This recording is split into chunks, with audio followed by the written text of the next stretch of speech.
السلام عليكم ورحمة الله وبركاته. أهلا بحضراتكم متابعينا الكرام بفيديو جديد على قناتكم مكة سبورت. بإذن الله تعالى في فيديو النهاردة هنتعرف على موعد مباراة المغرب وليستو في تصفيات كأس الأمم الأفريقية بعد ما فاز منتخب المغرب في آخر مباراة له أمام الجابون في الجولة الخامسة في تصفيات كأس الأمم الأفريقية 5-1.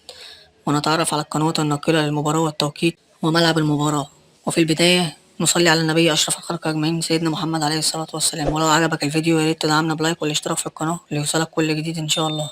يستضيف منتخب المغرب منتخب ليستو في تصفيات كأس الأمم الأفريقية في الجولة السادسة على ملعب الشرف في وجدة. وسوف تقام المباراة يوم الاثنين 18/11/2024 من شهر نوفمبر. وسوف تنطلق صفارة المباراة الساعة 8 مساء بتوقيت تونس والمغرب والجزائر، والساعة 9 مساء بتوقيت مصر وليبيا والسودان، والساعة 10 مساء بتوقيت السعودية وقطر والعراق وسوريا وفلسطين واليمن والكويت والأردن، والساعة 11 مساء بتوقيت الإمارات وعمان.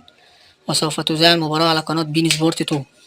أما جدول الترتيب في تصفيات كأس الأمم الأفريقية يأتي المنتخب المغرب في المركز الأول برصيد 15 نقطة، أما ليستو في المركز الثالث برصيد 4 نقاط.